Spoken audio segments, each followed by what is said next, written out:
I'm Freda Gordon, Director of Acuity Commodities in the UK. At the time of recording is October 20th, 2025. Thank you for joining our fourth podcast episode.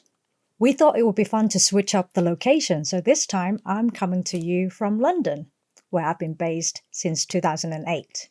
I've never regretted moving to London from Hong Kong, where I grew up. It's metropolitan, it's cultural, funky, and a brilliant location for my job. So here, a typical day starts early with calls to Asia, and then we work around the clock, connecting with the Middle East, Africa, finally Europe. So almost every day ends up with a catch-up with our Houston office. By the end of a day, both offices are pretty clued up on what's happening in the sulfur and sulfuric acid markets. Having done this job for some years now, I've developed my own Freda indicator for market volatility. Now, it's not backed by strict methodology. You won't find it on our website, but it works, and let me explain it.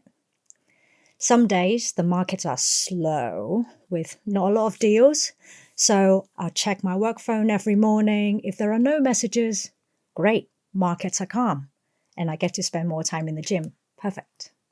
Other days, like now, I get multiple questions before my day even starts because the markets are moving so fast. Price ideas in the morning can be completely different by late afternoon. So on those days, I usually have 2 coffees before heading into the office because it's going to be a long, hectic day. So yes, as we record this podcast, the sulfur and sulfuric acid markets are changing so rapidly. The last time they were this volatile, if I remember correctly, it was back in 2022. For this episode, I've picked 3 questions I've been asked most over the past month. So hopefully this gives you a glimpse into what's going on in the sulfur and sulfuric acid world from my perspective. So let's hear the first question.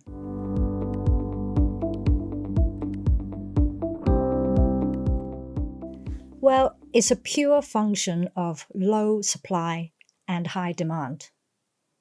For me, the demand comes from Indonesia. So Indonesia's sulfur imports were up close to 1.2 million tons year on year in the first 8 months of this year, 2025. And that creates a very strong outlet for Middle East supply, reducing everyone's dependency on Chinese demand. So in short, it doesn't even matter if China needs the product or not. The fact that Chinese imports rose 6% year on year to 8 million tons in the first 3 quarters of the year, that just created even more competition for Middle East products. Between now and 2026, we as Acuity are not really seeing many new supply options. Most of the supply changes that we are forecasting for 2026 relate to new refining capacity in China and in India. And then there was also the disruption of sulfur supply from Russia. Now, this one I didn't see coming.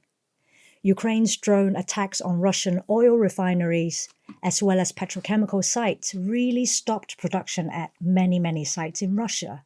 So that reduced their sulfur exports. Now, Mediterranean buyers, they rely a lot on competitively priced Russian sulfur. So this means they are struggling to secure product and have to pay higher prices. So at the time of recording, there are strong indications of Russia imposing a minimum 3-month ban on sulfur exports imminently. If we look at Russian railroad statistics, a 3-month export ban really means a removal of around 400,000 tons of sulfur. Now, that's not the most sizable volume, but in a seller's market, in a market full of speculation, every single drop of product matters. So all of this contributed to the current sulfur price rally. Now, at the time when I'm recording this podcast, sulfur price in Indonesia just breached $400 per ton. That's the highest since we started this spot price assessment in middle of 2023. Now let's listen to the second question.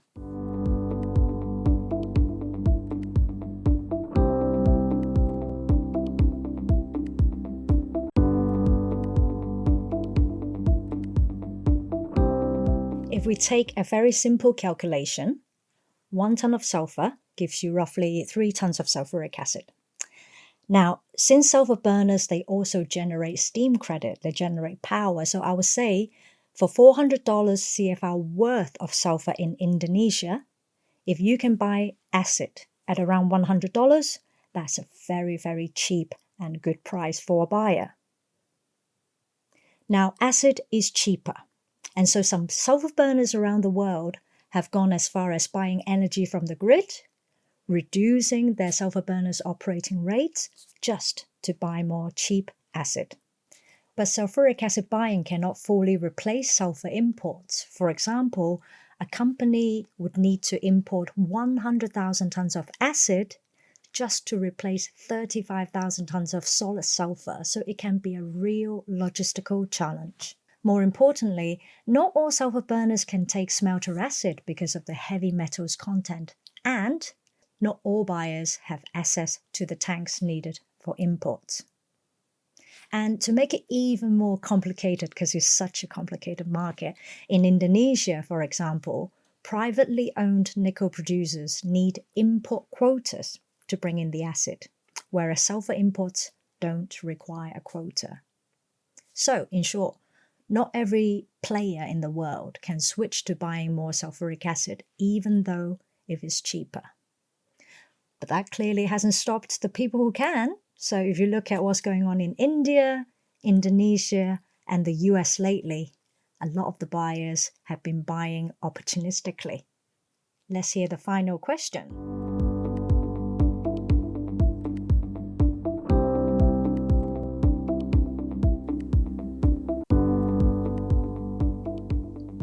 I get asked this question so many times by those who are not familiar with the Southern African market. So let me try and break it down as easy as I can.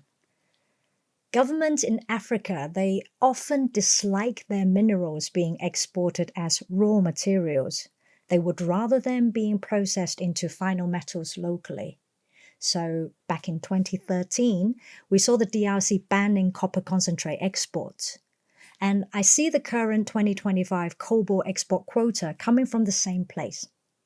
The government wants to promote local mineral processing. They want to create jobs, increase tax, royalty revenues, and ultimately to attract more investment. The short-lived sulfuric acid export ban by the Zambian government came from a slightly different place. I see it as part of a bigger plan for Zambia to increase their copper production to a very ambitious 3 million tons per year. To do that, they want to preserve their acid availability for the local market because production hasn't been very steady. But clearly, this ban didn't work. People didn't like it, so it only lasted 20 or 21 days. This acid export ban had very limited impact on the market because very little acid was moving to the DRC before the ban anyway. Now, does this ban on acid exports in Zambia matter to those outside the copper belt? Yes, it matters to the regional players. This created opportunistic spot sales from South Africa to the DRC. By the way, it's a long way. Now, on the other hand, the cobalt export quota has a much bigger impact on sulfur market globally. Under this quota, 18,000 tons of cobalt will be allowed for export for the rest of this year, 2025, and 96,600 tons per year between 2026 and 27. And by the way, that's half the volume that DRC exported in 2024. Also, the quota mentions cobalt, but it's cobalt hydroxide that is being exported. That means a higher physical tonnage needs to be moved out of the DRC.